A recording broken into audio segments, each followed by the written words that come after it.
your deepest condolences. Oh, so here's 3 halfpence if that's any use to you. Thank you, sir. Hey there, you be careful. Then I gave him a flower. There's a bloke there on the pillar, and he's taking down every word you're signing. But I ain't done nothing wrong by speaking to the gentleman. I've a right to some flowers if I keep nothing good. I'm a good girl, so I never spoke to him except to ask him to buy a flower off me. What's the row? What's the blooming noise? Is the tech taking her down? Oh, sir, don't let him charge me. You don't know what it means to me. They'll take away the character and drive me on the streets for speaking to gentlemen. There, you silly girl.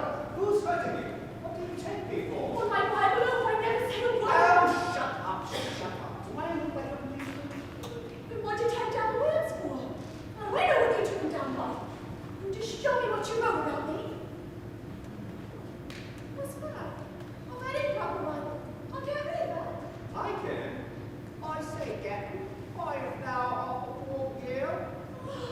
It's because I called him Captain. Oh, I make no harm, sir. Don't let him catch what you gave me for a word. Charge? I make no charge. Really, sir, if you are a detective, you need not protect me against molestation by young women until I ask you. Anyone can see me, I meant no harm. Hey, Tech, he's a gentleman. Look at those moves. And how are all you people down in Chelsea? Who told you that people come from Chelsea? Never mind. They did. They do. And how did you come up to be so far east? You were born in Listen Grove. Oh, what all is there meaning in Listen Grove? I had to pay 4 and 6 a week and it wouldn't fit. Live where you like, but stop that noise. Come, he can't harm you. You have a right to live where you please. I'm a good girl, I am. Do you know where I'm from? Hoxton. Well, who says I ain't? Blimey, he knows everything he does. Tell him where he comes from. If you want to go fortune telling. Cheltenham, Harrow, Cambridge, and India. Quite right. Morning, he ain't a tech. He's a bloody busybody. May I ask, sir, do you do this sort of thing for a living at music halls? I have thought of that. Perhaps someday I will. He's no gentleman, he ain't, to interfere with a poor girl. But how do you do it, may I ask? Simple phonetics, the science of speech. That's my profession, and also my hobby. Anyone can spot an Irishman or a Yorkshireman by his brogue. I can place a man within 6 miles. I can place him within 2 miles of London. Sometimes within 2 streets. Ought to be ashamed of himself. Is there a living in that? Oh yes, quite a fat one. Does he mind his own business? Leave a poor girl alone. Woman, cease this detestable foolery at once, or else seek the shelter of some other place of worship. I've a right to be there if I like it. Same as you.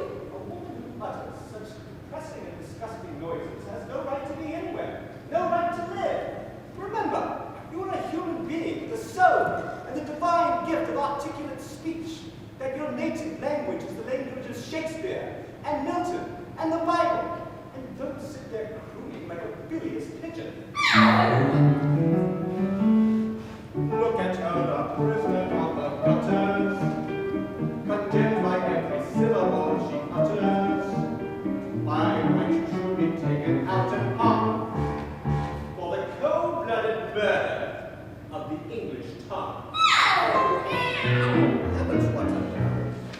This is what the British population calls an elementary education. Come, sir, I think you picked a poor example. Did I? Hear them down in Soho Square, apartment inches everywhere, speaking English any way they like. You, sir, did you go to school? What you take me for a fool? No one taught him take his head of time. Hear Yorkshiremen or worse, hear Cornishmen converse.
that will keep her in the gutters until the end of her days?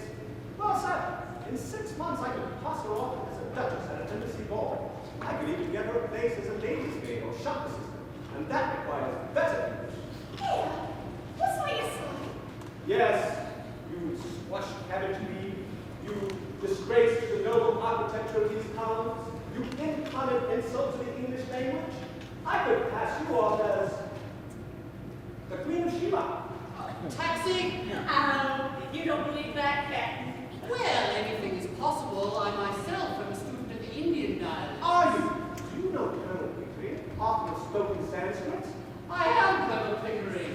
Do you? Henry Higgins, author of Higgins' Universal Alphabet.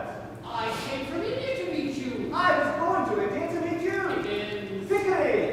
Where do you stay? And the Carlton. No, you're not. You're staying at 27A Wimpole Street. Come with me and we'll have a job over supper. Right you are. Oh, my God, kind sir. I'm short from the lodging. Liar! You said you could change half the crown. Oh, you ought to be stuck with nails, you want. Here, take out blue with glass for 6 pence. Ah, the church. A reminder. Indian dialects have always fascinated me. I have records of over 50 of them. To you. Do you know there are over 200? George, it's You stand up, gentlemen. You've got a blue and Harrison on me. Would you be the good doctor, Eliza? You won't do. It's rather dull in town, I think. I'll take me to Parish. The missus wants to open up the castle in Cavalry. Doctor recommends a quiet summer by the sea.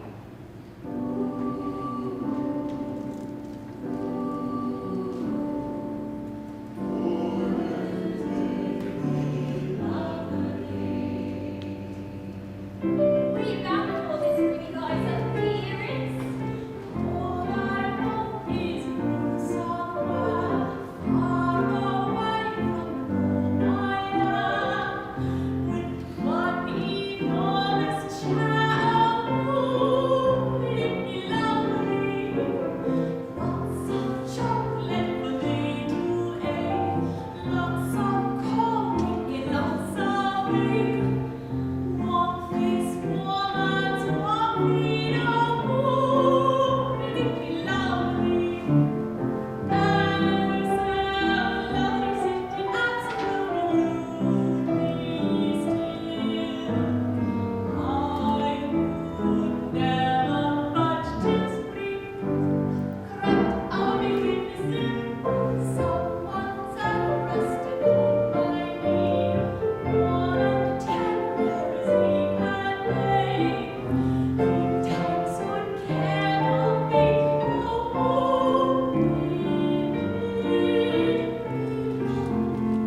for African for father and lesser. Lesser? Ah, lesser, love. You haven't been here for months. What's that got to do with it? What's African after all I give her?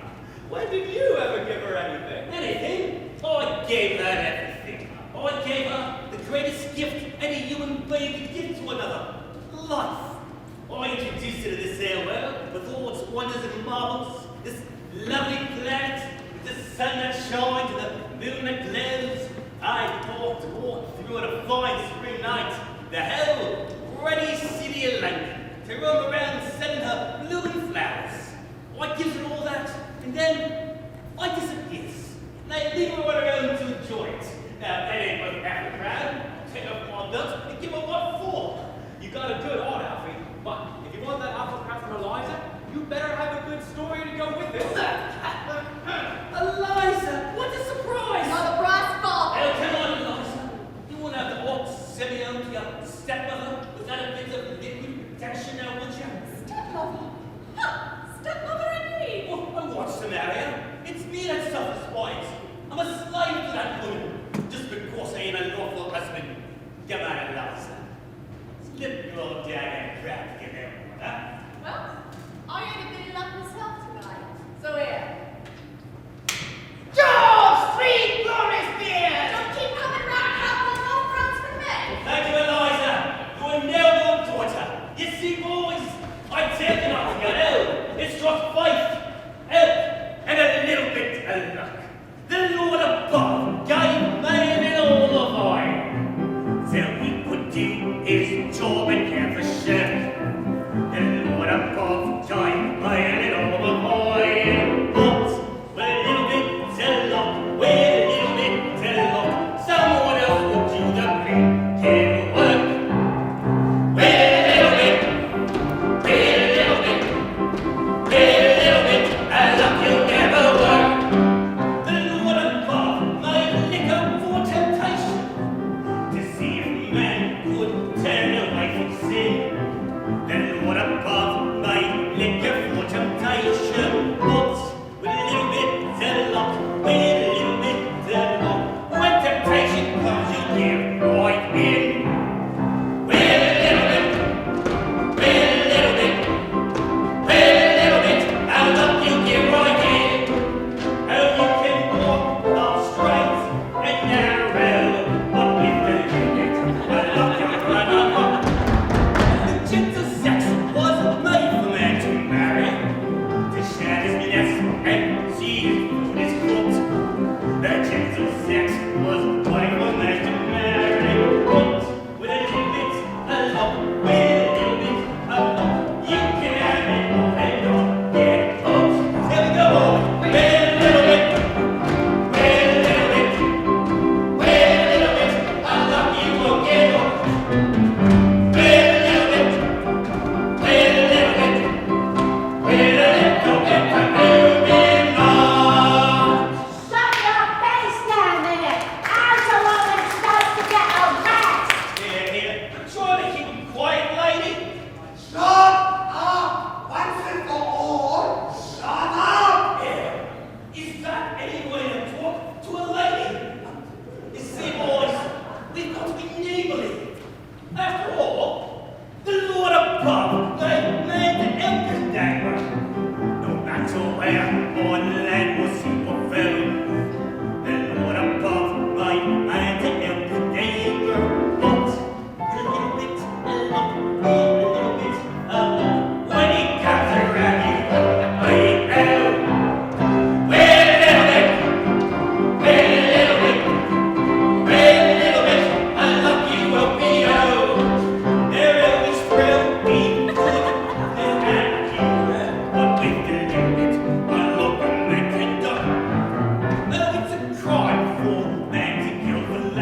turn her on anytime you like, with the written transcript before you. This is the young woman, sir. Oh, no. This is the girl I jotted down last night. She's no use. I have all the records I want of the Listen Grove dialect, and I won't raise another cylinder on it. Be off with you. I don't want you. Well, don't you be so saucy. You ain't even in my platform yet. Did you tell him I come in a taxi? Nonsense, girl. What do you think Mr. Higgins cares what you came in? Oh, we are proud. We ain't about giving lessons, not it. I heard him say so. I haven't come here to ask for any compliment. If my money's not good enough, I can go elsewhere. Good enough for what? Good enough for you. Now you see, don't you? I'll talk about lessons I offer to 5 for 2, make no mistake. Well, what do you expect me to say? Don't you tell you bringing in business? Pickering, shall we ask this baggage to sit down, or shall we throw her out the window? No! I won't be called a baggage. No, I won't to pie like any lady. But what is it you want? I want to be a lady in a flower shop. Instead of selling flowers at the corner of Tottenham Court Road. They won't take me unless I can talk for genteel. He said he can teach me. You are ready to play, not asking any favour. He treats me as if I was dirt. You know what lessons cost I do, and I'm ready to buy. How much? Now you're talking. I thought you'd come off when you saw a chance of getting back a little bit of what you chucked me last night. You had to drop in, hadn't you? Sit down. But if you're going to make a compliment of it. Sit down. What is your name? Eliza Doolittle. Won't you sit down, Miss Doolittle? Oh. You don't mind if I do? How much do you propose to pay me for the lessons? Oh, I know what's right. A lady friend of mine gets French lessons for 18 pence an hour from a real French gentleman.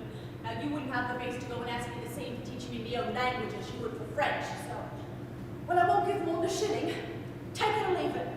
You know, Pickering, if you think of a shilling not as a simple shilling, but as a percentage of this girl's income, why, it works out to fully equivalent to 60 or 70 pounds from a millionaire. By George, it's the largest offer I've ever had. 60 pounds? What are you talking about? I didn't offer you 60 pounds. Ow! I like 60 pounds tonight. Don't cry, you silly girl. Sit down. Nobody's going to touch your money. Somebody's going to touch you with a broomstick if you don't stop sniveling. Now, sit down. No! I don't think you as my father. If I decide to teach you, I'll be worse than 2 fathers to you. Here, What's this for? to dry your eyes, to dry any part of your face that feels moist. Remember, this is your handkerchief, this is your sleeve. Don't mistake the one for the other if you want to be a lady in a shop. Higgins, I'm interested. What about your boast that you could pass her off as a duchess at the embassy ball? I'd say you're the greatest teacher alive if you can make that good. I'll bet you all the expenses of the experiment that you can't do it. And I'll even pay for the lessons. Oh, you're real good. Thank you, Captain. It's almost irresistible. She's so deliciously low, so horribly dirty. No! I ain't dirty. I washed my face in the hands before I got it. I'll take it. I'll make a duchess of this dragon tail Philistine. No! I'll start today, right now, this moment. Mrs. Pierce, take her away and wash her up. You stand there, because it won't come off any other way. Is there a good fire in the kitchen? Yes, but I... Take off all of her clothes and burn them. Green up and order some new ones. Wrap her up in brown paper till they come. Oh, you're no gentleman, you're not to speak of such things. I'm a good girl, I am, and I know what the likes of you are, I do. We'll have none of your slum prudery around here, young lady. You've got to learn to behave like a duchess. Mrs. Pierce, take her away, and if she gives you any trouble, wallop. I'll call the police, I will. But I have no place to put her. Put her in the dustbin. No! Come, Higgins, be reasonable. Yes, you must be reasonable. This Higgins bad, you must. You can't walk over everybody like this. I walk over everybody. My dear Mrs. Pierce, my dear Lily, I had not the slightest intention of walking over anybody. I merely proposed that we be kind to this poor girl. If my intentions were not clear, it is merely because her delicacy or yours. But sir, you can't take up a girl like that, as if you were picking up a pebble on the beach. Why not? Why not? Well, you don't know anything about her. What about our parents? She may be married. Gone. Yeah, as the girl very properly says, God. Don't marry me. By George, Eliza, the streets will be strewn with the bodies of men shooting themselves for your sake by the time I'm done with you. Yeah, I'm going away. He's off his chump, he is. I don't want no bullies teaching me. Oh, indeed. Mad, am I? Very well.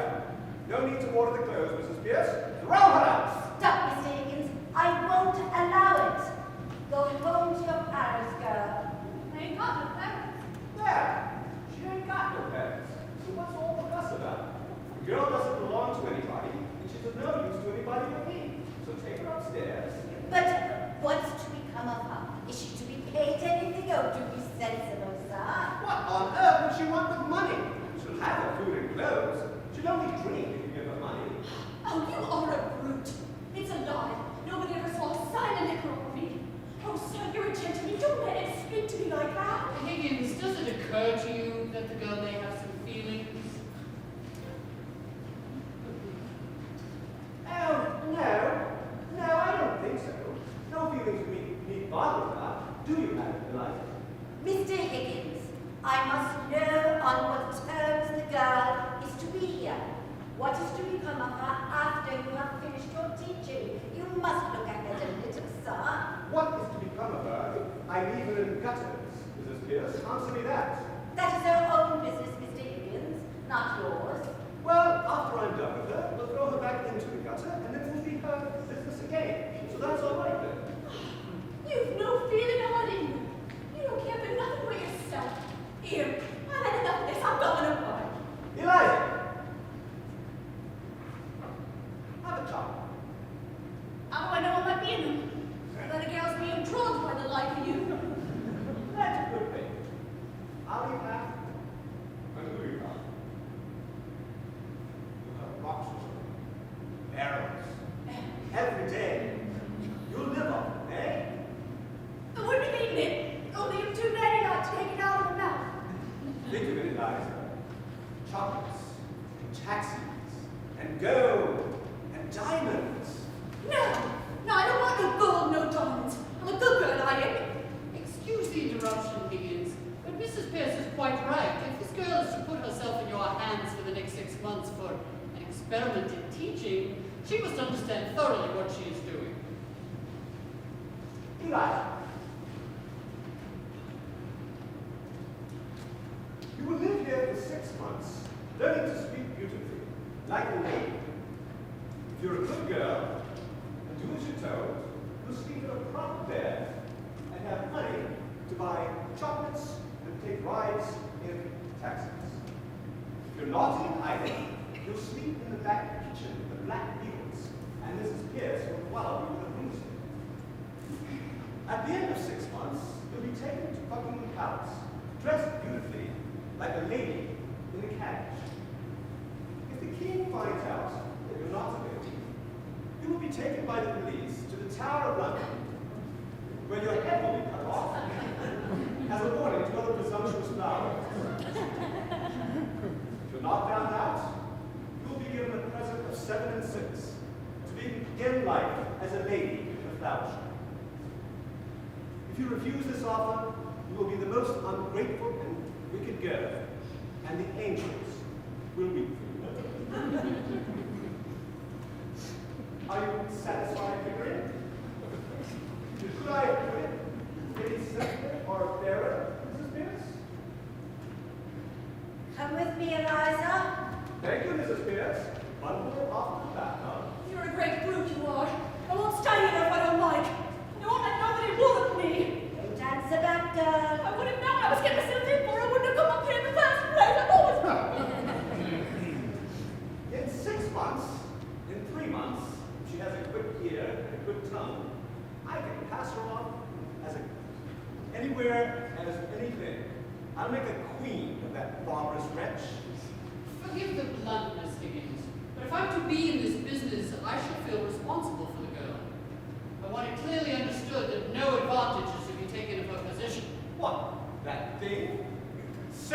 assure you. You know what I mean, Higgins. This is no laughing matter. Are you a man of good character where women are concerned? Have you ever met a man of good character where women are concerned? Yes, very frequently. Well, I haven't. I have found that the moment I let a woman make friends with me, she becomes jealous, exacting, suspicious, and a damn nuisance. And I find the moment I let myself make friends with a woman, I become selfish and tyrannical. So, here I am, a confirmed old bachelor, and likely to remain so. After all, picketing. Who desires nothing more than just the ordinary chance to live exactly as he likes and do precisely what he wants? An average man am I, of no eccentric whim, who wants to live his life free of strife, doing whatever he thinks is best for him. Just an ordinary man. But let a woman in your life, and your serenity is through. She'll redecorate your room from the cellar to the dome and go out.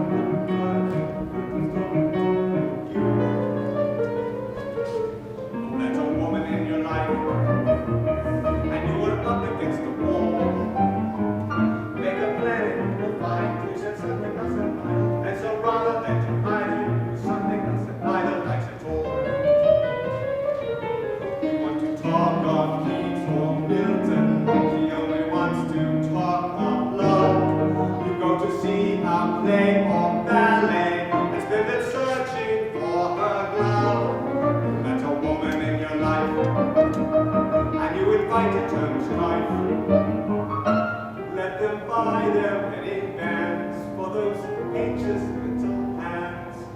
I be equally as willing for that dentist to be drilling than to ever let a woman in my life. I'm a very gentle man, even-tempered and good-natured, whom you never hear complain, who has the milk of human kindness by the quart in every day. A patient man am I, down to my fingertips, the sort who never could, ever would, let an insulting remark escape his lips. Just a very gentle man. But let a woman in your life, the patience hasn't got a chance. She will beg you for advice, your reply will be concise, and she'll listen very nicely and go out and do precisely what she wants. You are a man of grace and polish, never spoke above a hush. Now all at once you're using language that would make a sailor blush.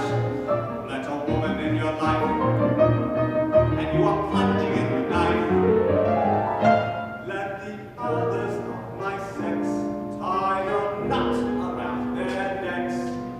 I prefer a new edition of the Spanish Inquisition than to ever let a woman in my life. I'm a quiet living man who prefers to spend the evenings in the silence of his room, who likes an atmosphere as restful as an undiscovered tomb. A pensive man am I, of philosophic joys, who likes to meditate, contemplate, free from humanity's bad and human noise. Just a quiet living man. But let a woman in your life, and your sabbatical is through. In a line of never ends, come an army of her friends, come to jabber and to chatter and to tell her what the matter is with you. She'll have a moving, boisterous family who will descend on you en masse. She'll have a large barbarian mother with a voice that shatters glass. Let a woman in your life,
Mr. Higgins, you simply can't go on working the girl this way, making her say her alphabet over and over, from sun up to sundown, even during meals. When will it stop? When she says it properly, of course. Is that all, Mrs. Pierce? No, sir, the mail. Well, pay the bills and say no to the invitations. Is that all? No, sir, there's another letter from that American millionaire, Ezra D. Wallingford. He still wants to collect this lecture for the Moral Reform League. Throw it out. But, sir, it's the third letter he's written you. You should at least answer it. Very well. Put it on the desk and I'll get to it. If you please, sir, there's a dustman downstairs. Alfred Doolittle. He says he'd like to speak with you. He says you have his daughter here. Oh my. Send the blackguard up. May not be a blackguard, Higgins. Nonsense. Of course he's a blackguard. Well, whether he is or not, I'm afraid we shall have some trouble with him. Oh, no, I think not. If there's trouble to be had, it is he who will have it with me, not I with him. Doolittle, sir. Oh, Professor Higgins. Here, good morning. Oh, morning, Governor. I've come about a very important matter, Governor. Order the council. Mother Welch. What do you want, Doolittle? My daughter, that's what I want, see? Of course you do. You're her father, aren't you? But I'm glad you have some spark of family feeling left. She's upstairs, here. Take her away at once. What? Take her away. You don't think I'm going to keep your daughter for you, do you? Now, look here, Governor. Is that reasonable? Is it fair to take advantage of a man like that? The girl belongs to me. You got her. Where do I come in? How dare you try to blackmail me? You sent her here on purpose. Now, don't try to man up like that, Governor. The police shall take you up. This is a plot, a plan to extract money by threats. I shall telephone the police. Have I asked you for a breast nothing? I leave it to this gentleman here. Have I said a word about money? What else did you come for? What would a blood come for? The union, Governor. Alfred, you sent her here on purpose. So help me, Governor. I never did. Then how did you know she was here? I'll tell you. Only let me get a word in. I'm willing to tell you. I'm wanting to tell you. I'm waiting to tell you. You know, this fellow has a certain natural gift of rhetoric. Notice the rhythms of his native woodnotes wild. I'm willing to tell you. I'm wanting to tell you. I'm waiting to tell you. It's the Welsh strain. How did you know she was here if you didn't send her here? Well, she sent back for her luggage, and I got the air back. She said she didn't want no clothes. Now, what was I to think from that? I asked you, as a parent, what was I to think? Oh, so you came to save her from worse than that, eh? Just so Governor, that's right. Mrs. Pierce, Eliza's father is here to take her away. Give her to him. Yes. Now, wait a minute, Governor. But we're men of the world, ain't we? Oh, men of the world, are we? Mrs. Pierce, you best go. I think so indeed, sir. I've taken sort of a fancy to you, Governor. And if you want the girl, I'm not so set on having a back home again. But what I might be interested in is an arrangement. Why, I suppose it's my right as a father. And you'd be the last man alive to expect me to let the girl go for nothing. Well, I can see you're one of the straight sorts. What's a £5 note to you? And what's Eliza to me? Well, I think you ought to know, Doolittle, that Mr. Higgins' intentions are entirely honorable. Well, of course they are. I thought they weren't. Why, that's 50. You mean you sell your daughter for £50? Have you no morals, man? No, I can't afford them. Maybe to you if you was as poor as me. I mean, not that I mean any harm, aren't you? Eliza's got to get a bit out of this. Why not me too, eh? I mean, look at it my way. What am I? I ask you, what am I? I'm one of the undeserving poor. Think what that means to a man. He's up against middle-class morality for all the time. If anything's going on and I ask for a bit of it, it's always the same thing. You're undeserving. You get out. But my needs is as great as the most deserving widows that's ever got money out of 6 charities in 1 week for the death of the same husband. I don't need less than a deserving man. I need more. 1 week less money than he does, and I drinks a lot more. I'm playing straight with your governor. I ain't pretending to be deserving. I'm undeserving, and I need to go on being undeserving. I like it. Now you wouldn't take advantage of a man's nature. Did you man the price of his own daughter, that he's brought up, fed and clothed, by the sweat of his own brow, till she's grown big enough to be interesting to you two gentlemen? Is 5 pounds unreasonable? I put it to you, and I leave it to you. You know, Hickory, if we took this fellow in hand for 6 months, he could choose between a seat in the cabinet or a popular pulpit in Wales. I suppose we should give him a fiver? He'll make bad use of it, I'm afraid. Oh, no, not me. Just 1 good spree for the missus and myself, bringing pleasure to ourselves, employment to others, and a satisfaction to you to know it ain't been thrown away. You couldn't spend it any better. This is almost irresistible. Let's give him 10. Oh, no, the missus wouldn't have the heart to spend 10. £10 is a lot of money. Makes a man feel more good and like. But it's good for what happiness. Now, you give me what I asked for. Not a penny less, not a penny more. I'd rather draw the line at this sort of immorality, Doolittle. Why don't you marry this missus of yours? After all, marriage is not so frightening. You were married to Eliza's mother. Did he tell you that? Why, nobody told me. I just assumed. Hickory, if we listen to this fellow another minute, we'll have no convictions left. 5 pounds, I think you said? Oh, thank you very much, Governor. Thank you very much. Oh, hold a minute. I won't say those running vowels one more time. Hermione, it's Eliza. I never thought she'd clean up so good looking. She doesn't make credit, don't she, Governor? Yeah, what are you doing here? Yeah, you are to talk. And don't you give these gentlemen any of your lip.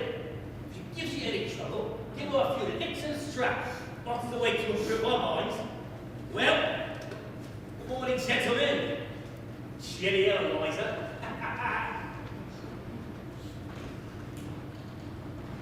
By George, that's a man for you. A philosophical genius of the first water. Mrs. Pierce, write to Mr. Edward Wallingford and tell him if he's still looking for a lecturer that he should get in touch with Mr. Alfred P. Doolittle, a common dustman, but one of the most original moralists in England. Yes, sir. Yeah, what did it come for? Say your vowels. I know my vowels. I know them for a fact. If you know them, say them. I-E-I-L-U. No. A-E-I-L-U. It's what I said. I-E-I-L-U. I've been saying it for 3 days and I won't say it no more. I understand it's difficult, Miss Doolittle, but try to Say understand. it. No, please. Explain it. As a military man, you ought to know that. Drilling is what she needs. Now, best for you to leave, or she'll be turning to you for sympathy. All right, you insist. But do try to have a little patience with the girl. Of course. Say You ain't got no water, you mind. A. I. A. I. A. Eliza, I promise you, you will say your vows properly before this day is out. Or there'll be no lunch, no dinner, and no chocolates. Just you wait, every Higgins, just you wait. You'll be sorry, but your tears will be too late. You'll be broke and all that money, but I help you, don't be funny. Just you wait, every Higgins, just you wait. Just you wait, every Higgins,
gossiping.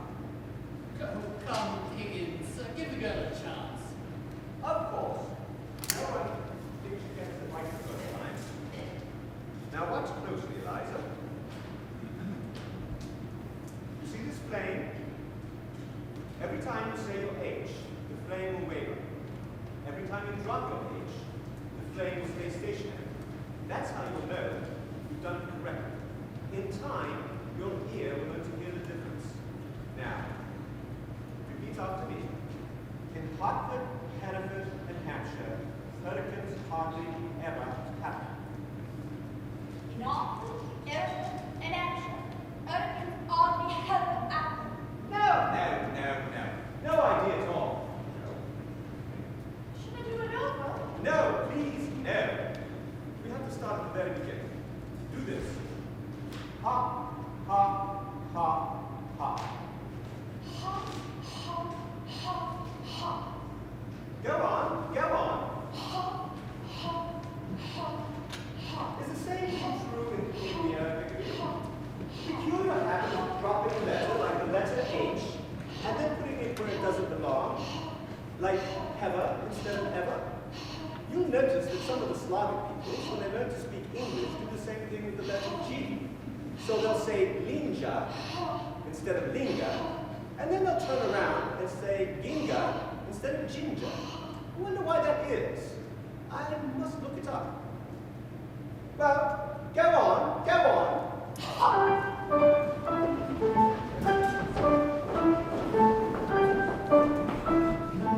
Oh, Professor Higgins. Oh, Professor Higgins.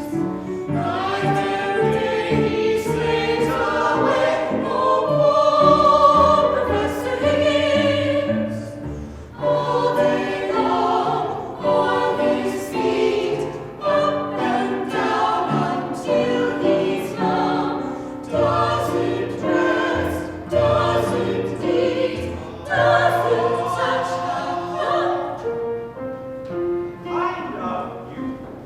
I love you. Of you to let me come. How kind of you to let me come. No. Kind of you. Kind of you. Like cup of tea. Kind of you. Cup of tea. Say cup of tea. A cup of tea. No. Cup of tea. This is awfully quick thing. I wonder where Mrs. Pierce gets it. First rate, and the strawberry tart is delicious. And have you tried the flying kite? Now, try it again. Have you tried the Try it again, Eliza. Cup of tea. A cup of tea. No. Cup of tea. Can't you tell the difference?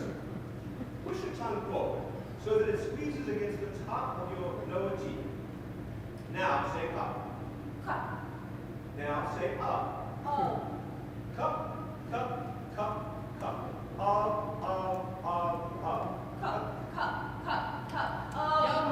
Yum. Higgins, what a glorious tea. Oh, finish the strawberry tart. I couldn't eat another bite. No, thanks, old chap. Really. Seems a shame to waste it. Don't go to waste. I know someone who's awfully fond of strawberry tarts.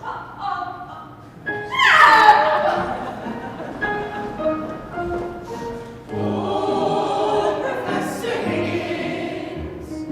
Oh, Professor Higgins. On he drives against the odds. Oh, Professor Higgins. 9 p.m., 10 p.m., on through midnight every night. 1 a.m., 2 a.m., 3. 4, 5, 6 marbles. There we are. Now, I want you to read this poem just as if there were no marbles in your mouth. With blackest moss, the flower pots were thickly crusted, one and all, each word clear as a bell. With precious Higgins, are those pebbles really necessary? If they were necessary for Demosthenes, they're necessary for Eliza Doolittle. Try again, Eliza.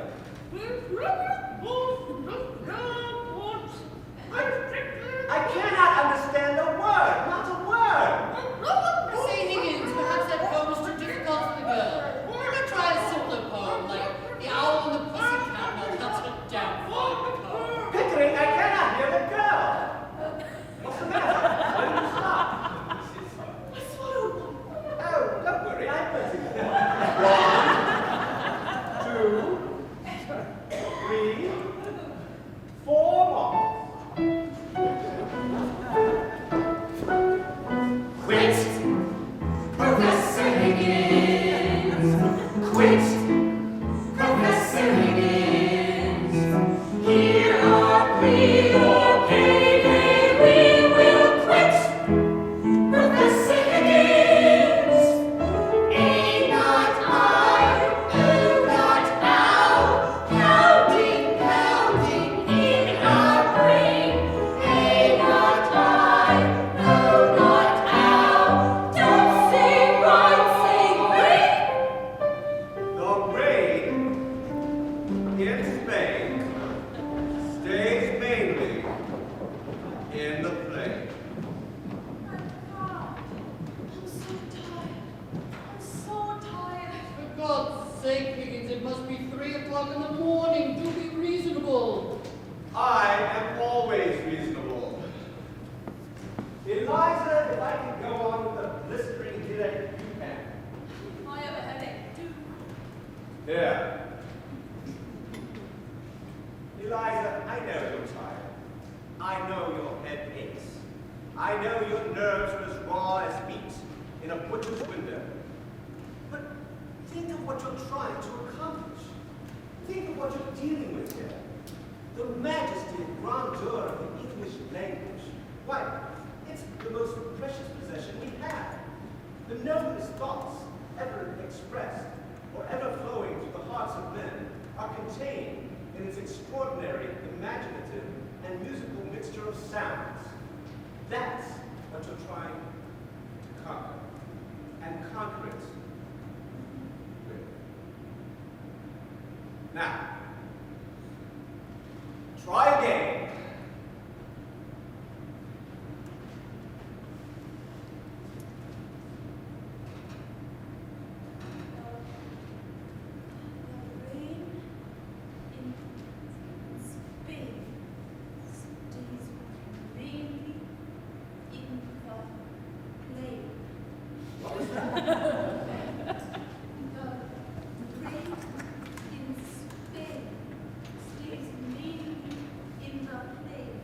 Again.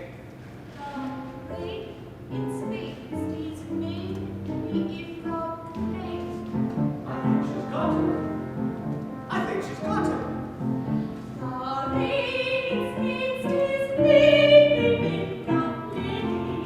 By George, she's got it. By George, she's got it. Now once again, where does it rain? And where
Very well, Mrs. Pierce. And you? Very well, sir, thank you. Splendid. Let's test her out and see how she fares. Mr. Higgins, I was awakened by a dreadful pounding. Do you know what it might have been? Pounding? I heard no pounding. Did you, Henry? No. If this continues, Mrs. Pierce, you'd better see a doctor. I know. Let's take her to the races. The races? Yes, my mother's box asked me. Well, you'll consult your mother first, of course. Of course. No. We'll take her by surprise.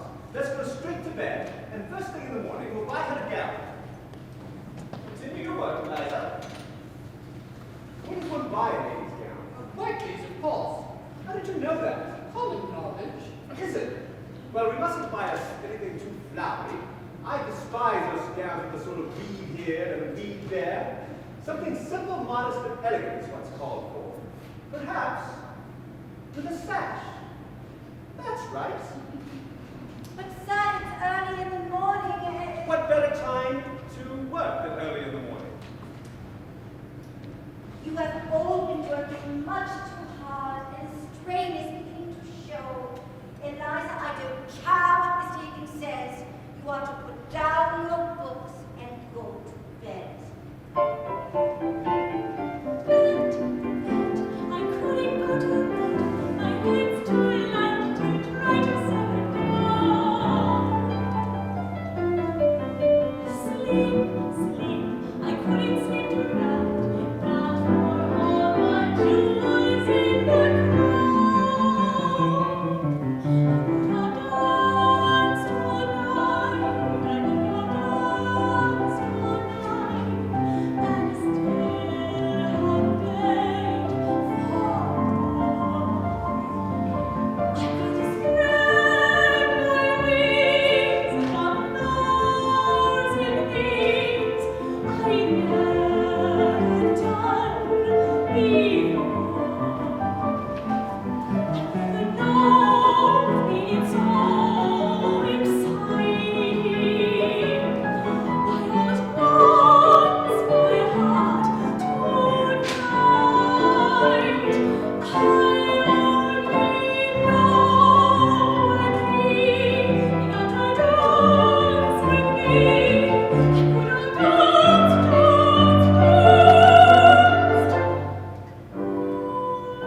He had to come, Mrs. Higgins.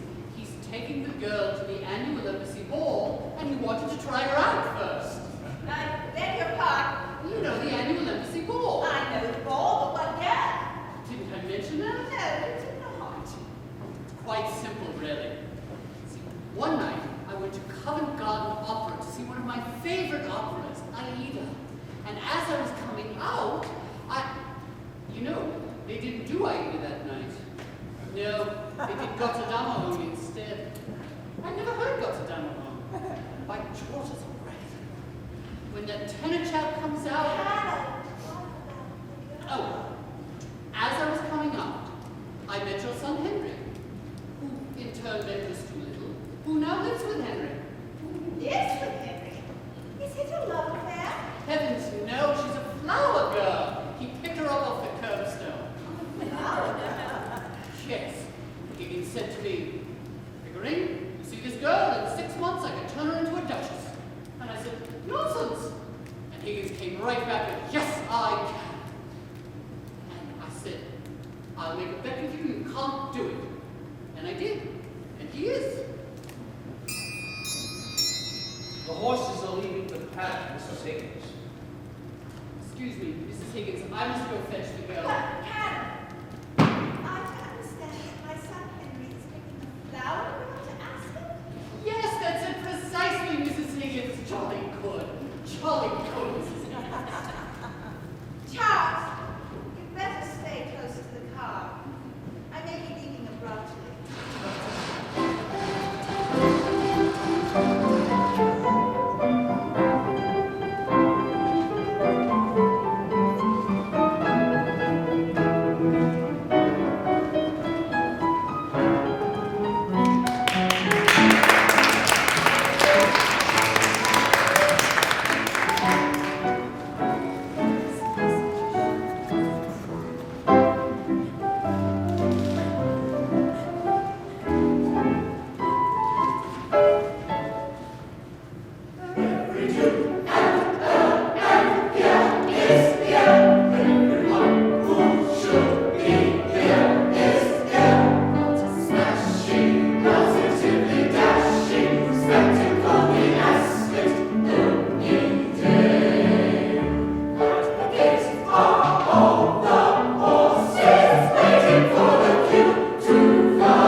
She's to stick to two subjects, the weather and everybody's health. Sort of a fine day and how do you do, and not go off on general by herself. Oh, darling, hobble along, and you'll be safe. Safe to talk about her health in the middle of a race. But she's got to talk about something. Henry, you're not even dressed for asking. I changed my shirt. Where's the girl now? Upstairs getting in. Some of the clothes we got didn't fit her quite right. I told Pickering we should have taken her with us. Oh, you're a fine pair of babies playing with your live doll. Oh, Mrs. Science in. Oh, Jan, are these people with you? Is this your celebrated son? Yes, I'm afraid my celebrated son has no manners. He may be the life and soul of the Royal Society soirees. It is rather trying on more commonplace occasions. Ah, apparently you're just in time for tea. Thank you, Mrs. Higgins. May I introduce Miss Eliza Doolittle? Light, stupid. How kind of you. Let me come. Mrs. Science from here, Miss Doolittle. How do you do? How do you do? Lord and Lady Boxington, Miss Doolittle. How do you do? How do you do? Oh, that's pretty hard for them. How do you do? How do you do? Miss Doolittle. Professor Higgins.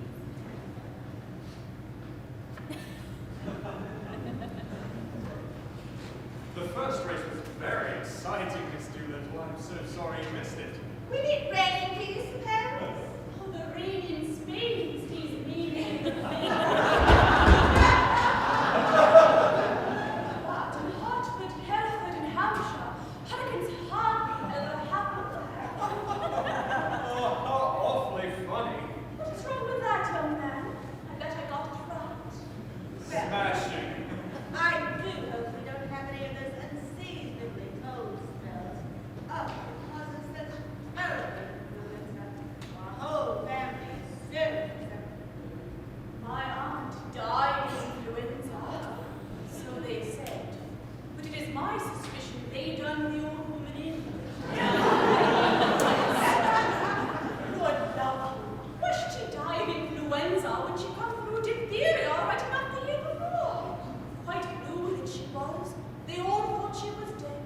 But my father, he kept needling gin down her throat. Then she came through so sudden that she bit the bowl off the spoon. Oh, dear me, now. What call would a woman with that strength in her have to die of influenza? What become of the new straw hat that should have gone to me? Somebody pinched it. And what I said, them has pinched it, done her in. Done in. Yes, it's the new small talk. To do a person in means to kill them. Oh, but my dear, surely you don't think your aunt was killed? Oh, do I not? Then she lived with would have killed her for a hat pin, let alone a hat. It wasn't very nice for your father to pour spirits down the throat, and that could have killed her. Oh, not her. Gin was mother's milk to her. Yes, he's poured so much down his own throat that he knew the good. You mean it drank? Drink! My word! Something chronic. What are you sneering at, young man?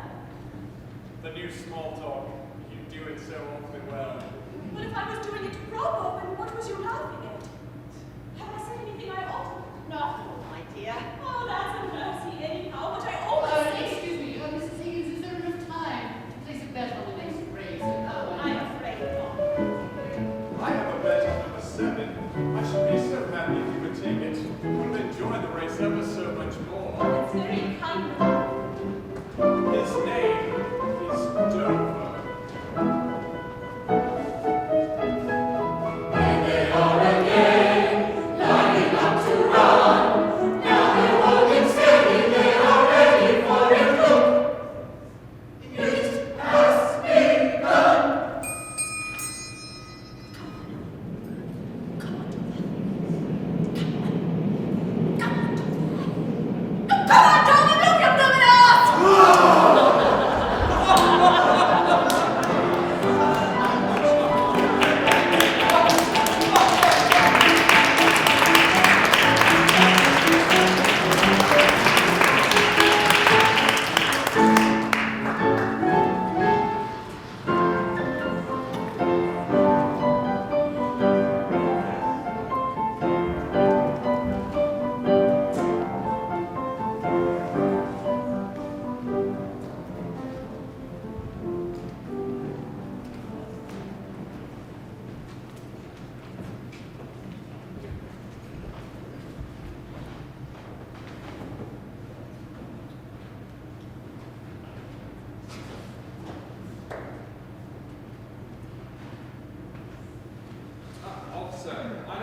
just move your blooming. Yes, sir. Is Miss Doolittle at home? Shall I say he's calling? Freddie Einsford Hill. And if she doesn't remember me, tell her I'm the chap who's sniggering at her. Yes, sir. And would you give her these? Yes, sir. You needn't rush. To drink in the street where she lives. Yes, sir. I have often walked down the street before, but the pavement always stayed beneath my feet before. All at once am I several stories high, knowing I'm on the street where you live. Are there lilac trees in the heart of town?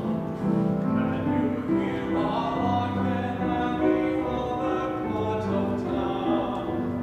Does enchantment pour out of every door? No, it's just on the street where you live.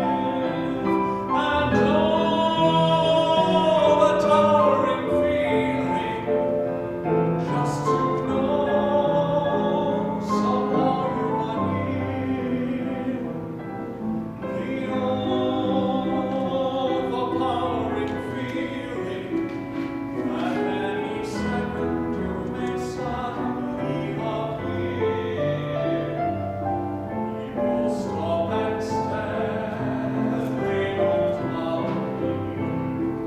For there's nowhere else on earth that I would rather be. Let the time go by, I won't care if I can be here on the street where Mr. Einsford here. you live. Yes? I'm terribly sorry, sir, but Miss Doolittle says she doesn't want to see anyone ever again. Why, she was magnificent. Magnificent. Do you have the right address, sir? Of course. Tell her I'll wait. But, sir, it could be days, even weeks. But don't you see? I'll be happier here. People stop and stare, they don't bother me. For there's nowhere else on earth that I would rather be. Let the time go by, I won't care if I can be here on the street where you live.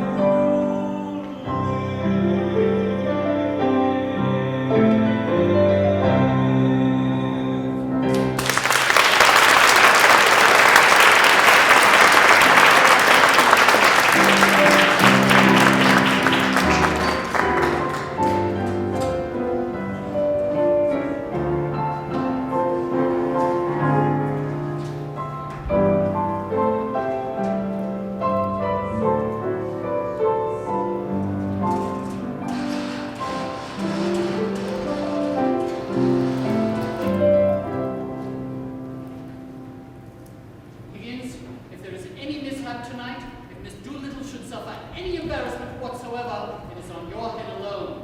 I've been begging you to call off this experiment ever since Ascot. Eliza can do anything. Suppose she's discovered. Suppose she makes another ghastly mistake. There won't be any horses at the ball, Pickering. Think how agonizing it would be if something should happen. I don't know how to shoot you. You could always rejoin your regiment. Higgins, this is no laughing matter. The way you've driven this girl the last 6 months is nothing short of cure. Higgins, will you stop pacing up and down and light someplace? Have some port. It will quieten your nerves. I'm not nervous. Where is it? On the desk. The car is here, sir. Thank you, Mrs. Pierce. Are you helping Eliza? Yes, sir. Helping her indeed. That the damn gown doesn't fit. I warned you about those French designers. I told you we should have gone to a good English shop, or at least you knew everyone was on our side. Have a little port. Wine and nerves. No, thank you. Are you so sure she'll retain everything you've hammered into her? We shall see. Suppose she doesn't. Then I lose my bet. You know what I can't stand about you, Higgins? At a moment like this, with so much at stake, it's utterly indecent that you don't need a little port. And what about the girl? You act as if she doesn't matter at all. Rubbish, Pickering. Of course she matters. What could matter more than to take a person and make her into another person by giving her a new speech? Why, it's filling the deepest gulf between class and class, and so and so. She matters enormously.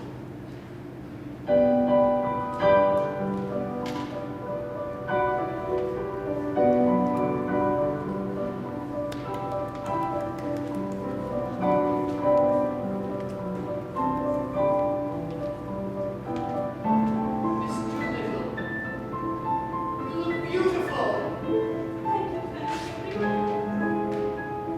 Don't you think so, Higgins? Not bad.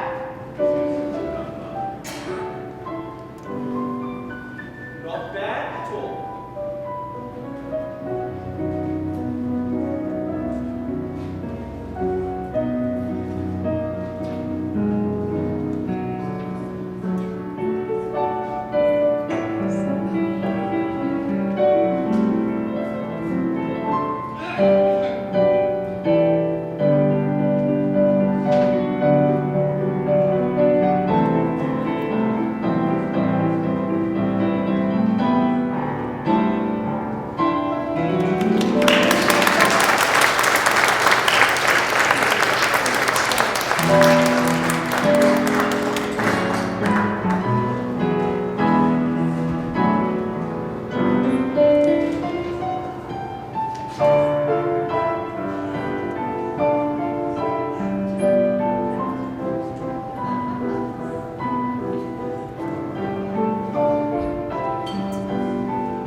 How do you do? And Eliza came right back with, how do you do?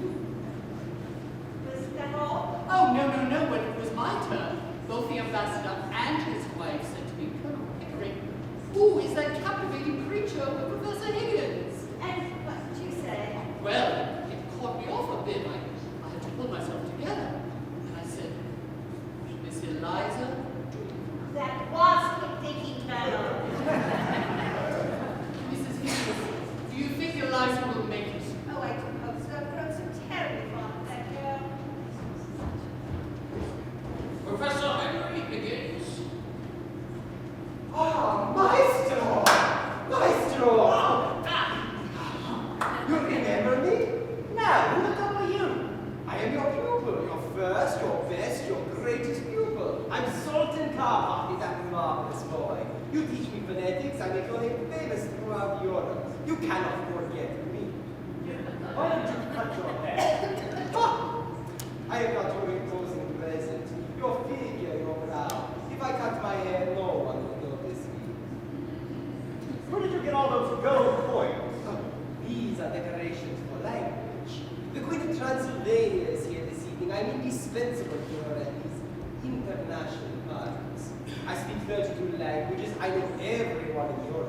no one in every hostel can escape my detection. And now, Maestro, you must introduce me to this glorious creature you escort this evening. Not since Mrs. Langton has any. His Excellency, Dr. Themistocles Stephanos. The so-called Greek ambassador. Greek, my foot. He speaks English so villainously, he dare not utter a word without betraying his origin. He's the son of a Yorkshire watchmaker. I help him pretend, but I make him pay. I make them all pay. And now, Maestro, I look forward to meeting your lady friend. Say, Higgins. Where's Eliza? Upstairs, last minute adjustments.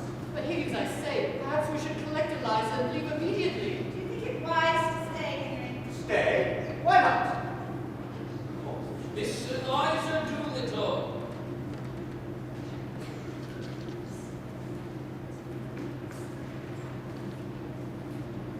Maestro, you must introduce me.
I took the whole thing 2 months ago.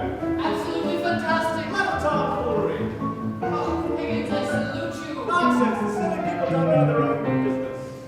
And you did it. You did it. You did it. You said that you would do it, and indeed you did. I thought that you would do it. I doubted you'd do it, but now I must admit it that succeed you did. You should get a medal, or be even made a knight. It was nothing. Really nothing. All alone you hurdled every obstacle in sight. Now wait. Give credit where it's due. A lot of the glory goes to you. But you're the one who did it. You did it. You did it. As quickly as Gibraltar, not a second did you falter. There's no doubt about it. You did it. I must have aged a hair tonight. At times I thought I'd die of fright. Never was there a momentary laugh. Shortly after we came in, I saw at once we easily went, and after that I found it deadly dull. You should have heard the oohs and ahs, everyone wondering who she was. They'd never seen a lady before. And when the Prince of Transylvania asked to meet her, and gave his arm to lead her to the floor, I said to him, you did it, you did it, you did it. They thought she was ecstatic and so damned aristocratic, and they never knew that you did it. Thank heaven for Sultan Kapati. If it hadn't been for him, I'd have died for it. Sultan Kapati, that dreadful Hungarian, was he there? Yes, he was there all right, up to his old tricks. Yes, that laggard who uses the science of speech and puts it back beyond the swindle that teach. He made it the devilish business of his to find out who this Miss Doolittle is. Every time we looked around, there he was, that hairy hound of Budapest. Never leaving us alone, never have I ever known our Budapest. Finally, I decided it was foolish not to let him have his chance with her. So I stepped aside and let him dance with her. Losing charm from every chord, he moved his way around the floor. Every trick that he could play, he used to strip a mask away. And when at last the dance was done, he glowed as if he knew he'd won. And with a voice too eager and a smile too broad, he announced to the hostess that she was a fraud. No! Jawohl! Her English is too good, he said, that clearly indicates that she is fine. Whereas others are instructed in their native language, English people aren't. And although she may have studied with an expert dialectician and grammarian,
morning. Good night, sir. Good night. I shall turn in as well. Higgins, it was a glorious achievement. Good night. Good night, Pickering. Oh, Mrs. Pierce. Oh, damn. I meant to tell her I want some coffee in the morning instead of tea. Leave a little note, Eliza, will you? What the devil did I do with my slippers? There are your slippers! They're there! Take your slippers and leave their holidays luck with them! What on earth? What's the matter? Is something wrong? Oh, nothing wrong. For you. I've won more bet for you, that's enough. I guess it don't matter, I suppose. You won my bet. You, presumptuous insect. I won my bet. What did you throw the slippers at me for? Because I wanted to smash your face. I had to kill you, you selfish brute. Why didn't you leave me when you found me in the gutter? You think God is all over, so now you can throw me back there, do you?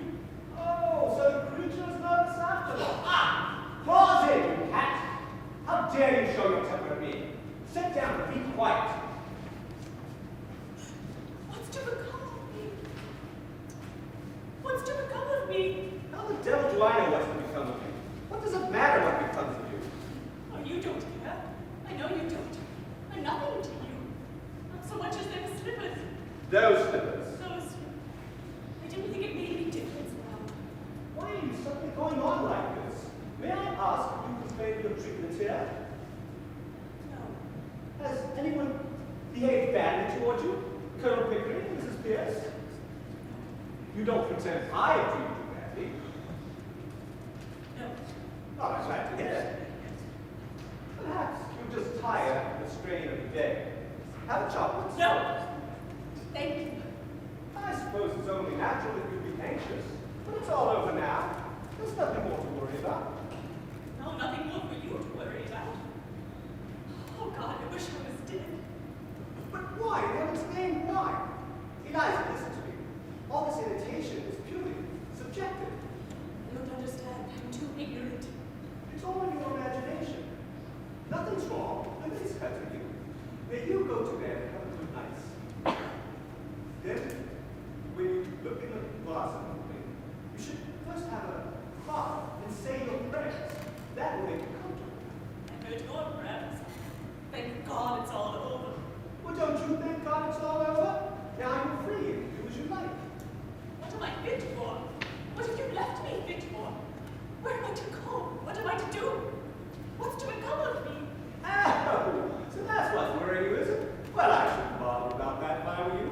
I should imagine you'll have no difficulty settling down somewhere or the other. Though I hadn't quite realized you would be leaving. You could marry, you know. You see, Eliza, all men are not confirmed for bachelors, like me and Colonel. Those men are married, poor devils. And you're not bad looking. But at times it's quite a pleasure to look at you. Not now, of course. You've been crying and you look like the very devil. But when you're quite all right with yourself, you are what I should call attractive. Then you go to bed, have a good night's sleep. Look at the glass in the morning, and you won't feel quite so cheap. I dare say my mother would find a chap or two that would do very well. We were above all that in Coventry. What do you mean? I sold flowers and didn't sell myself. Oh, Now you've made a lady of me. I'm not fit to sell anything else. oh, tosh, Eliza. Don't insult human relations by dragging in all that cant about buying and selling into it. You needn't marry a fellow if you don't want to. What else am I to do? Oh, lots of things. What about that old idea of the floral child? Pickering can set you up in one. He's got lots of money. You'll have to pay for those dogs you've been wearing, and that with the hire for the jewelry, you put quite a hole in 200 pounds. Oh, come, you'll be all right.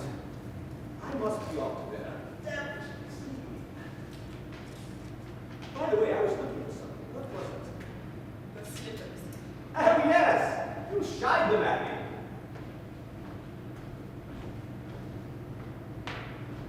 Before you go, sir, Eh? do my clothes belong to me or to Colonel? What the devil use would they be to Pickering? Why must you bring something like that up in the middle of the night? I want to know what made him away with me. I don't want to be accused of stealing. Stealing? Eliza, you shouldn't have said that. That shows want of feeling. I'm sorry, but I'm only a common ignorant girl. And in my station, I have to be careful.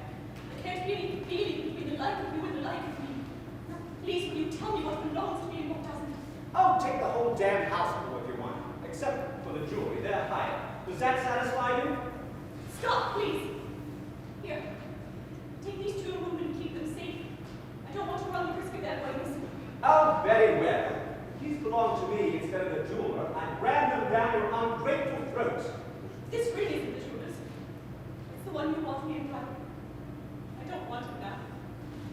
Don't you hit me! Hit you? You infamous creature! How dare you accuse me of such a thing? It is you who hit me. You have wounded me to my heart. I'm glad. I've got a little of my own back anyhow. You made me lose my temper. That's something I've hardly ever done before. I prefer not to speak any more tonight. I am going to bed. You'd better leave your own note to Mrs. Pierce about the coffee, for it won't be done by me. Damn Mrs. Pierce, and damn the coffee, and damn you, and damn my own body for having lavished my hard-earned knowledge and the intimacy and of my regard on a heartless gutter snipe.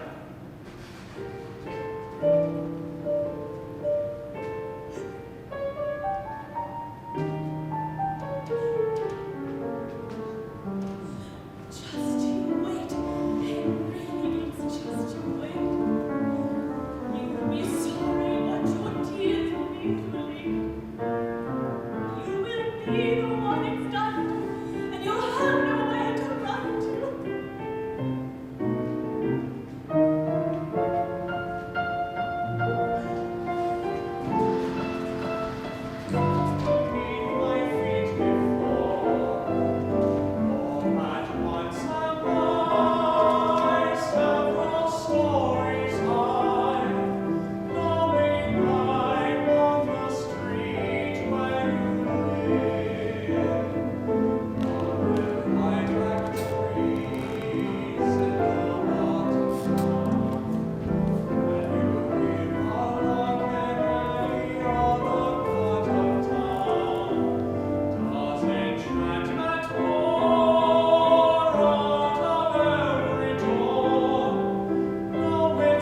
Thank you, Mr. Doolittle.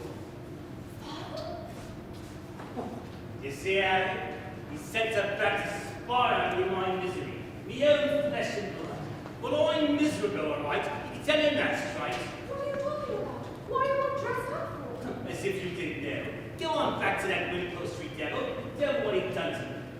What has he done for you? He ruined me, that's all. Destroyed me happiness. Tied me up and delivered me into the hands of middle-class morality. And don't you defend him. Was it him, or was it not him, that wrote to that old American writer named Wallingford that was given $5 million to found moral reform societies? And say the most original moralistic all of England was Mr. Alfred P. Doolittle, a common dustman. That sounds like one of his jokes. You may call it a joke, but it put the lid on me all right. The old bloke died, left me £4,000 a year in blooming will. Come along, Alfie. In a couple hours, you have to be in the church. Church? Yes, church. The deepest cut of all. What do you think? I'm dressed up like a bloody pallbearer. Your stepmother wants to marry me. Now that I'm respectable, she wants to be respectable. Well, if that's the way you feel, why don't you give the money back? That's the tragedy of Eliza. It's easy to say chuck it, but I haven't the nerve. We're all intimidated. Intimidated. That's what we are. Brought up. That's what your precious professor has brought me to. Not my precious professor. Let you back, see. First he shoves me into the middle class, then he chokes you out for me to support you. Well, you double-crossing Eliza. Don't you come home to me. Don't you take tuppence from me. You stand on your own 2 feet. You're a lady now and you can do it. Eliza, it's getting awfully cold in that taxi. Oh, I say, you want to see me get turned off? St. George's Hanover Square at 10 a.m. I wouldn't advise it, but you're welcome. No, thank you, sir. But you're finished here. Yes, sir. I'm all finished here. Good luck. Come along, Alfie. How much time do I have left? There's just a few more hours. That's all the time you've got. A few more hours before they tie the knots. There are tricks and girls all over London, and I'm going to track them down in just a few more hours. Oh, get the man in the morning. I think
Eliza has bolted. Bolted? Yes, and Mrs. Pierce let her go without telling me a word about it. Well, I'm dashed. What am I going to do? I got tea this morning instead of coffee. I can't find anything. I don't know what appointments I've got. Eliza would know. Of course Eliza would know, but damn it, she's gone. Did any of you two gentlemen frighten her last night? Well, you were there, Mrs. Pierce. We hardly said a word to her. Higgins, did you bully her after I went to bed? Just the other way around. I didn't say a thing to provoke her. The slippers came bang right at my head before I said a word. And she used the most awful language. I was shocked. Well, I'm dashed. I can't understand it. She was shown every possible consideration. She admitted it herself. Well, I'm dashed.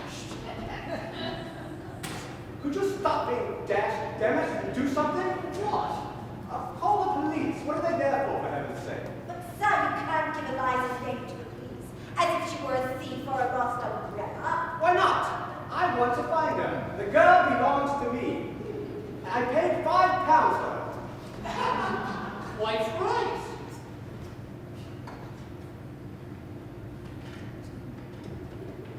Scotland Yard, please. May I have some coffee, Mrs. Peace? Yes, sir. Oh, good morning, old chap. Colonel Hugh Pickering here, 27A Wimpole Street. I'd like to report a missing person. Anything you can do to assist in her recovery will be frightfully appreciated. I'm not without influence, and I shall see to it that your superior is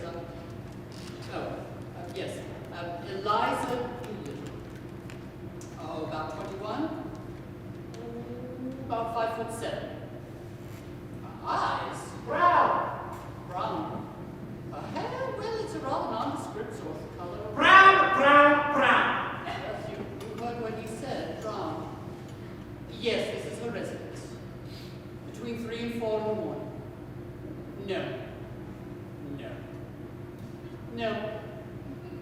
No relation at all. Let's just say a good friend. Now see here, my good man. I'm not at all thick that I like the tenor of that question. What the girl does here is our affair. Your affair is to get her back so she can continue doing it. What in all of heaven could have prompted her to go after such a trial at the ball? What could have depressed her? What could have possessed her? I cannot understand the wretched fool. Higgins! I have an old school chum at the Home Office. Perhaps he can help. I'll call him. Whitehall 42273, please. Women are irrational, that's all there is to that. Their heads are made of cotton, hay, and rags. They're nothing but exasperating, irritating, vacillating, calculating, agitating, maddening, and infuriating hags! Brewster budget, please. Yes, I'll wait.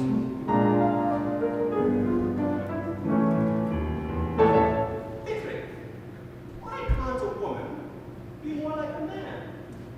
Yes. Why can't a woman be more like a man?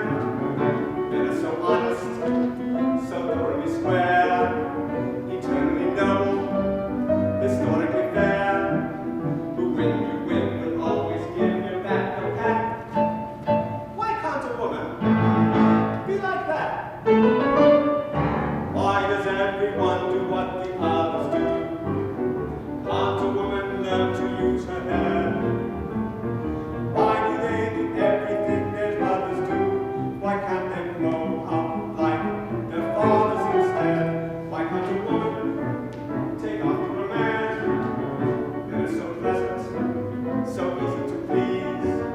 Whenever you're with them, you're always at ease.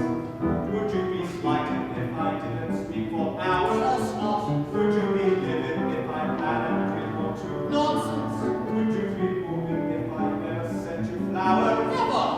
Why can't a woman be like you? One man in the million may shout a bit. Now and then there's one slight defect. One perhaps whose truthfulness you doubt a bit. But by and large we are a marvelous sex. Why can't a woman behave like a man? Men are so friendly, good-natured and kind, a better companion you never would find. If I were hours late for dinner, would you better? Of course not. If I forgot your silly birthday, would you fuss? Nonsense. Would you complain if I took out another fellow? Never. Why can't a woman be like us?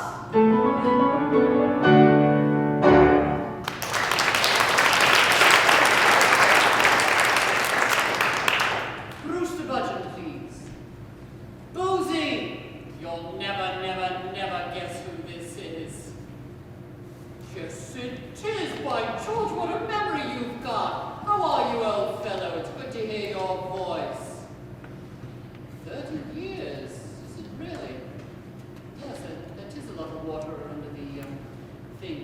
Boozy, old chap, I'll tell you why I've called. We've had a bit of unpleasantness here at this end.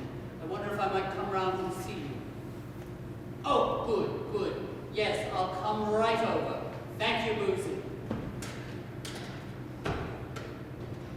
Mrs. Pierce, I'm going to the Home Office. I do hope you find her, Colonel Pickering. Mr. Higgins will miss her. Mr. Higgins will miss her. Blast Mr. Higgins! I shall miss her! Pickering! Pickering! Mrs. Pierce, where's the Colonel? He's gone over to the Home Office, sir. There you see, Mrs. Pierce. I'm disturbed, and he runs off to help. There's a good fellow. Mrs. Pierce, you're a woman. Why can't a woman be more like a man? Men are so decent, such regular chaps, ready to help you with any mishaps, ready to buck you up whenever you walk around. Why can't a woman be a challenge? Why is thinking something women never do? Why is logic never even tried? Straightening up their head is all they ever do. Why don't they straighten up the mess that's inside? Why can't a woman be more like a man? If I were a woman who'd been to a ball, been hailed as a princess by one and by all, would I start weeping like a bath overflowing, or carrying on as if my home were in a tree? Would I run off and never tell me where I'm going? Why can't a woman be like me?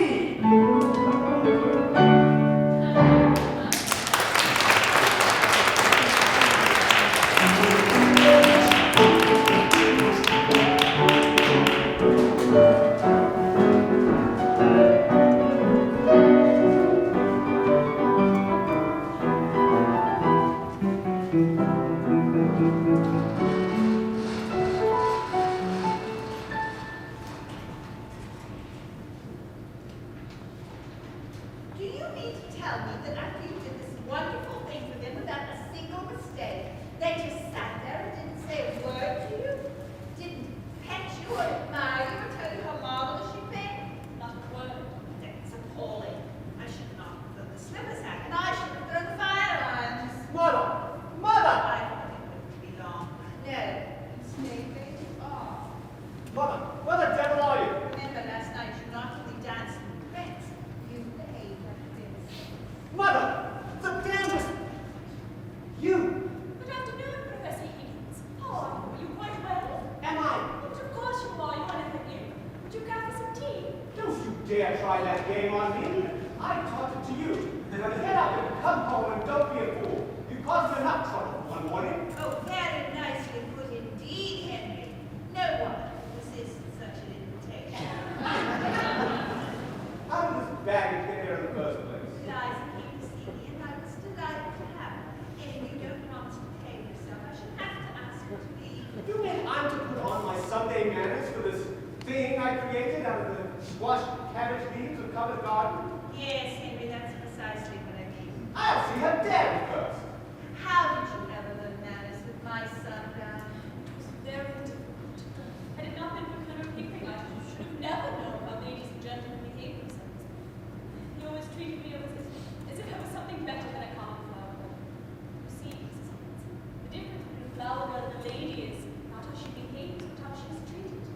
I should always be a flower girl to Professor Higgins, for he has always treated me like a flower girl, always been. To Colonel Pickering, I know I shall always be a lady, for he has treated me like a lady, always. Henry, please don't grind your teeth. Here is your ma'am. Shall I show you to the garden? The vicar and the professor. Good heavens, no. I'll see you in the library. Eliza, if my son begins to break things, I give you full permission to evict him. And Henry, dear, I should stick to two subjects: the weather and your health. Well, Eliza, you got a bit of your own back. Have you had enough? And are you going to be reasonable? Or do you want any more? You want to be back only to pick up your slippers and put up with your tantrums and fetch and carry. I haven't said I wanted you back at all. Oh, indeed. Then what are we talking about? About you, not about me. If you come back, I shall treat you as I've always treated you. I can't change my nature, and I have no intention of changing my manners. My manners are just the same as Colonel Higgins. That's not true. He treats a flower girl as if she was a duchess. And I treat the Duchess as if she was a flower girl. I see. The same to everybody. Just so. The great secret, Eliza, is not having bad manners or good manners or any other particular sort of manners, but having the same manner to every living soul. The question is not whether I treat you rudely, but whether you've heard me treat anyone else better. I don't care how you treat me. I don't mind your swearing at me. I wouldn't mind a black eye. I've had one before. But I won't be passed over. Then get out of my way, or I won't stop for you. You talk about me as if I were a motor bus. So you are a motor-bus. All bounce and go and no consideration for anyone. But I can get along without you. Don't you think I can't? I know you can. I told you you could. You never wondered, I suppose, if I could get along without you. Don't try and get around me. You'll have to. And so I can, without you or any soul on earth. But I shall miss you, Eliza. I've learned something from your idiotic notions. I confess that humbly and gratefully. Well, you'll have my voice on your gramophone to turn on and off if you feel lonely without me. It hasn't got any feelings to it. I can't turn your soul on. Oh, you are a devil. You can twist the heart of a girl as easily as someone can twist her arm to hurt her. What am I to come back for? For the fun of it. That's why I took you on. And you can toss me out if I don't do everything you like. Yes, and you can walk out if I don't do everything you like. And live with my father. Yes, or sell flowers. Or would you rather marry Colonel Pickney? I wouldn't marry you if you asked me. You're nearer my age than what he is. Damn he is. I'll speak as I want. You're not my teacher. And that's not what I want. And don't you think it? I've always had chaps wanting me enough that way. Freddie Hill writes to me 2 and 3 times a day. Sheets and sheets. Oh, in short, you want me to be as infatuated about you as he is. Is that it? No, I don't. What I want is a little kindness. I know you're a book-learned gentleman and I'm a common girl, but I'm not dirt under your feet. And what I did was not for the dresses and the taxis. It was because we were pleasant together. And I came to care for you. Not wanting you to make love to me, not forgetting the difference between us, but more friendly like. Yes, that's just how I feel. And how Pickering feels. Eliza, you're a fool. That's not a proper answer to give me.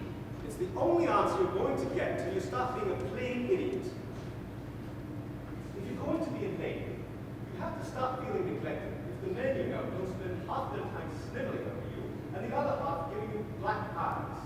You think me cold, unfeeling, selfish, don't you? Very well. Go after the sort of people you like. Marry some sentimental hog or the other with lots of money and a thick pair of lips to kiss you with and a thick pair of boots to kick you with. If you can't appreciate what you have, you better go get what you can appreciate. I can't talk to you.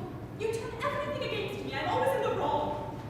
But don't you mean to say you had me under your feet to be trampled on and talked down to? I'll marry Freddie as soon as I move. Freddie, that poor devil couldn't get a job as an errand boy and he had the guts to try for it? Woman, do you not understand? I have made you consort for a king. Freddie loves me. That makes him king enough for me. I don't want him to work. He wasn't brought up to it the way I was. I'll be a teacher. What would you teach on, for heaven's sake? I'll teach what you taught me. Phonetics. Ha! Ha! Ha! I thought I would offer myself as an assistant to that brilliant Hungarian. What? That impostor? That humbug? That toadying ignoramus? Teach him my methods? My discoveries? You take one step in that direction, and I'll wring your neck to him. Now get away, what do I care? I knew you'd strike me one day. Oh, that's done yet, hasn't it, Higgins? Well, I don't care that for your bullying and your big talk. What a fool I was. What a dominated fool. To think you were the earth and the sky. What a fool I was. What an allocated fool. To muddy-headed dolt was I. No, my liberated friend. You are not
discipleship. I like you like this. Goodbye, Professor Higgins. You shall not be seeing me again. Mother! Mother! What is it, Henry? What's the matter? She's gone. Well, of course, dear. What did you expect? What am I to do? Do without, I suppose. And so I shall. If the Higgins oxygen burns up her little lungs, let her seek some stuffiness that suits her. She's an owl sickened by a few days of my sunshine. I can do without her. I can do without anybody. I have my own soul, my own spark of divine fire. Bravo, Eliza.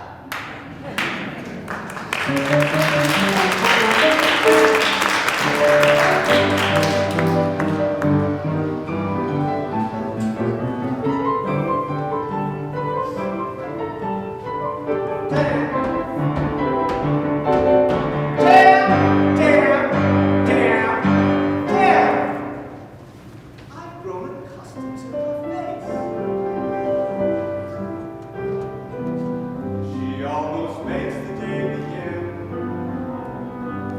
I've grown accustomed to the tune. She whistles night and noon. Her smiles, her frowns, her ups, her downs are second nature to me now. Like breathing out and breathing in. I was serenely independent and content before we met. Surely I can always be that way again. And yet, I've grown accustomed to her looks, accustomed to her voice, accustomed to her face. Mary Freddie, what an infantile idea. What a heartless, wicked, brainless thing to do. But she'll regret it. She'll regret it. It's doomed before they even take the vow. I can see her now, Mrs. Freddie Highton, in our wretched little flat above a store. I can see her now, not a penny in the till, and a bill collector beating at the door. She'll try to teach the things I taught her, and end up selling flowers instead, begging for her bread and water, while her husband has his breakfast in bed. Ha! In a year or so, when she's prematurely gray, and the blossom in her cheek is turned to chalk, she'll come home and lo, he'll have up to run away with the social climbing Ennis from New York. Poor Eliza. How simply frightful. How humiliating. How delightful. How poignant it would be on that inevitable night when she hammers on my door in tears and rags, miserable and lonely, repentant and contrite. Will I let her in, or hurl her to the wolves? Will I give her kindness, or the treatment she deserves? Will I take her back, or throw the baggage out? I'm most forgiving. The sort who never could, never would, take a position and staunchly never budge. Just a most forgiving man. But I will never take her back. If she were crawling on her knees,